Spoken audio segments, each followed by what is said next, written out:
Welcome back after the break. अब हम बात करेंगे पेट्रोलियम मसनूआत की कीमतों के हवाले से, क्योंकि पाकिस्तान में पेट्रोलियम मसनूआत की कीमतों के तयन के निज़ाम में एक बड़ी तब्दीली आ गई है। कल भी हमने आपको बताया था, और अब हुकूमत रोज़ाना की बुनियाद पर आलमी मंडी में तेल की कीमतों के मुताबिक पेट्रोल और डीजल की नई कीमतें जारी करेगी, जिसके असरात आपको पता है कि बराह रास्त आवाम के कारोबार, उनकी आप मुल्की मैशत की अगर बात करें तो उस पर भी मुरतब होंगे। ऐसे में अहम सवाल तो यही है कि क्या रोज़ाना की बुनियाद पर कीमतों में रद्दबदल से मार्केट ज़्यादा मौसर और शफाफ होगी, या इससे महंगाई, ट्रांसपोर्ट के किरायों, फिर सनती लागत और आम शहरी की जो माहाना बजट है उसमें मजीद गैर यकीनी की सूरत हाल पैदा हो जाएगी। और आखिर इस नए निज़ाम से मैशत को क्या फ़ायदा हो सकता है और आवाम को किन चैलेंजेस का सामना करना पड़ सकता है, इस पर बात करेंगे। इसी पर बात करने के लिए हमारे साथ इकोनॉमिस्ट नईम सिद्दीकी साहब मौजूद हैं। नईम साहब, थैंक्स फॉर जॉइनिंग अस। सबसे पहले तो जो गज़ल ने आखिरी दो लाइन्स पढ़ी ना, डेट इज़ वेरी इंटरेस्टिंग कि क्या इससे पेट्रोलियम प्राइसेस से कोई निज़ाम मौसर होगा या फिर मज़ीद पेचीदा होगा। और जिस तरह से हम ऑफ द रिकॉर्ड बात कर रहे थे कि अगर लेट सपोज 100 रुपये पेट्रोल बढ़ जाता है तो उसके बाद किराए में भी 25% इजाफा हो जाएगा, लेकिन जब कम होता है तो हमने देखा है कि किराए 10% भी कम नहीं होते। सो एक मार्केट कंट्रोल तो हमारी गवर्नमेंट के पास है नहीं, प्राइस कंट्रोल हमारी गवर्नमेंट के पास है नहीं, कंज्यूमर कंट्रोल सिस्टम यहाँ पे है नहीं। सो किस तरह से हम इस तमाम तर जो ये नई एक फिलॉसफी गवर्नमेंट की जानिब से पेश की गई है इसको टैकल करेंगे? जी, थैंक यू वेरी मच। जी देखिए, सबसे इम्पॉर्टेंट बात ये है कि ये जो पेट्रोल ऑयल की प्रोडक्ट्स है ना, ये एक स्ट्रेटजिक कमोडिटीज़ हैं।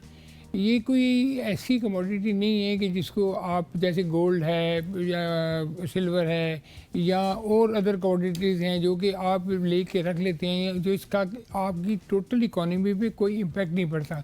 इंडिविजुअल इफेक्ट करते हैं। फॉर एग्जाम्पल सोना महंगा हो गया, सस्ता हो गया, एक सर्टन जो बंच ऑफ पीपल हैं वो उससे ज़्यादा इफेक्ट करेंगे या नहीं करेंगे।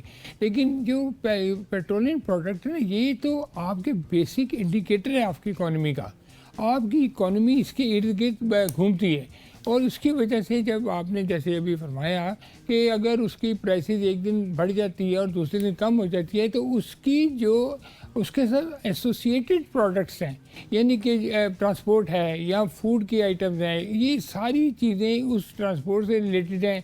अगर ट्रांसपोर्ट महंगी होगी तो ये चीज़ें सारी महंगी हो जाती हैं। ट्रांसपोर्ट महंगी होगी तो आपकी एग्रीकल्चर की कॉस्ट महंगी हो जाती है। तो ये सारी चीज़ें डेली बेसिस पे कैसे एडजस्ट होंगी? हाँ, जहाँ तक ये डेली बेसिस पे पेट्रोलियम की प्राइसेस कम या ज़्यादा होने का ताल्लुक है, ये कोई ऐसी बात नहीं है कि जिस पे हम कहें कि कोई बहुत कुछ डिफरेंट हो रहा है। पूरी दुनिया में मार्केट ड्रिवन बेसिस के ऊपर पेट्रोलियम की प्राइसेस जो हैं वो डिटरमिन की जाती हैं, और वहाँ पे भी डेली बेसिस पे बात का जो है मुख्तलिफ पेट्रोल पंप के मुख्तलिफ रेट्स होते हैं। लेकिन यहाँ पे जो इशू इस वक्त नज़र आ रहा है वो ये है कि पेट्रोल तो डेली बेसिस पे हुकूमत ने कहा है कि पेट्रोल पंपों के रोज़ हम इसको चेंज करेंगे। जैसे आपने कल देखा, रात को 35 पैसे पेट्रोल की कीमत बढ़ गई, वो 380 पैसे हो गई। उन्होंने थोड़ी देर पहले जब पेट्रोल बढ़ाया था उसके बाद 35 पैसे बढ़ गई, तो हमें इतना बड़ा नुकसान हो गया कि हमें 3 रुपए का नुकसान हो गया 10 लीटर के साथ, 5 रुपये 70 पैसे पेट्रोल की कीमत बढ़ गई। अब देखिए, मैं इंटरेस्टिंग बात जो आपको बताने जा रहा हूँ वो नाज़रीन के लिए भी बड़ी इंपॉर्टेंट है कि पाकिस्तान में 5 करोड़ लीटर डेली कंजम्पशन होती है पेट्रोल की और डीजल की। अब होगा ये कि लोग जो हैं वो कॉशियस हो जाएंगे।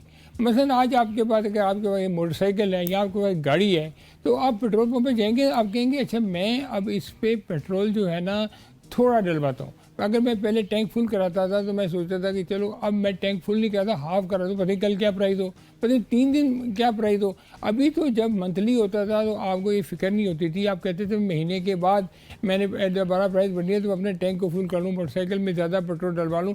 लेकिन अब क्या होगा? अब ये होगा कि आप मोटरसाइकिल वाले ख़ास तौर पर वो डेली बेसिस पे पेट्रोल डलवाएंगे।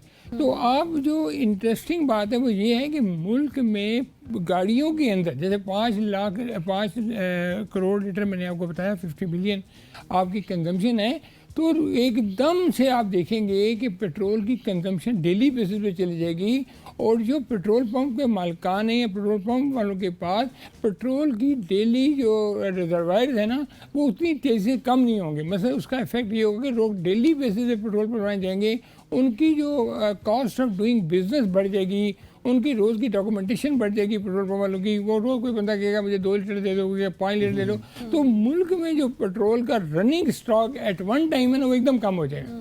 तो इससे गवर्नमेंट शायद ये सोच रही होगी कि हमारी जो कंजम्पशन पेट्रोल की वो डेली बेसिस पे आ जाएगी, तो हमें मिनिमम ज़ख़ीरा जो है उस लिहाज से करना पड़ेगा।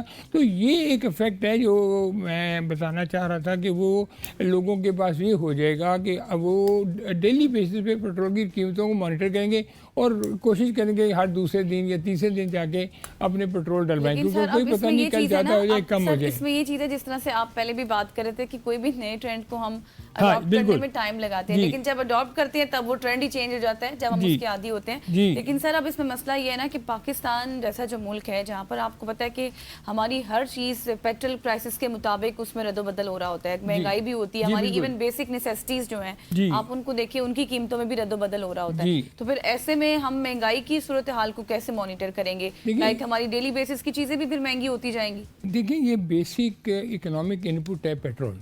ये बात मैंने पहले की कि आपकी अब जो है ना ये जो ओपन मार्केट डिमांड बेस के ऊपर जब ये चला गया और रोज़ के रोज़ प्राइस चेंज होगी, तो पेट्रोल की प्राइस तो चलो कभी 2 रुपये बढ़ गई, कभी 1 रुपये, आज 35 पैसे बढ़ने से तो कोई फ़र्क नहीं पड़ेगा। लेकिन अगर 35 पैसे रोज़ बढ़ते जाए तो आप देखिए एक महीने में कितना फ़र्क पड़ेगा। अब उसके बाद जैसे आपने जिक्र किया कि दूसरे जो एसोसिएटेड बिजनेसेस रिलेटेड हैं इसके साथ, पेट्रोल के साथ, जैसे ट्रांसपोर्ट है या दूसरी चीज़ें हैं, वो अपनी कॉस्ट को कैसे एडजस्ट करेंगे। अभी जैसे ट्रांसपोर्टर्स हैं वो अपनी प्राइस को एडजस्ट कर लेते हैं महीने में एक दफ़ा या हफ्ते में एक दफ़ा, अब उनके लिए मुश्किल हो जाएगी। तो गवर्नमेंट को ये चीज़ें देखनी पड़ेंगी। ये फैसला कोई इतना ऐसा नहीं है कि जो एक्सेप्टेबल ना हो, क्योंकि जब वीकली बेस पे या डेली बेस पे, लेकिन इसमें वर्किंग बढ़ जाएगी, लोग कॉन्शियस हो जाएंगे, लोग कम पेट्रोल खरीदेंगे और हो सकता है लोग एहतियात भी बरतना शुरू हो जाएगी, क्योंकि ये एक इंसान की साइकी है।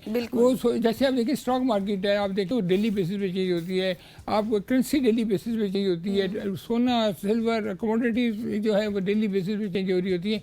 इसी तरह पेट्रोल भी एक कमोडिटी के तौर पर गवर्नमेंट ने इसको दूसरा इससे देखे ना सियासी जो फैसले होते थे कि पेट्रोल कैसे महंगा हो गया, कैसे सस्ता हो गया, अब ये आज़ादाना मार्केट ड्रिवन फोर्सेस के हाथ में चला गया है और वो अपनी मर्जी से प्राइस एडजस्ट। हाँ, अगर ये पेट्रोलियम कंपनीज को या पेट्रोल पंप्स वालों को भी आज़ाद कर दें कि वो डेली बेसिस पे अपनी मर्जी से प्राइस एडजस्ट करें, तो मार्केट में कंपटीशन बढ़ जाएगा। आपको किसी पेट्रोल पे 2 रुपये लीटर सस्ता मिलेगा, किसी पे 2 रुपये लीटर महंगा मिलेगा। तो ये चीज़ अगर हो जाए तो उससे आवाम को ज़्यादा फ़ायदा हो सकता है। ठीक हो गया नईम साहब, बड़ी तफसील के साथ आपने इस तमाम तर इशू को एड्रेस किया। Thank you so much for joining us. ख़वातीन-उज़ात नईम सिद्दीकी साहब हमारे साथ मौजूद थे जो कि इकॉनमी के ऊपर बात कर रहे थे। यहाँ पे वक्त हुआ चाहते एक शॉर्ट सी कमर्शियल ब्रेक लेते हैं, वापस आते हैं हमारे साथ रहिए।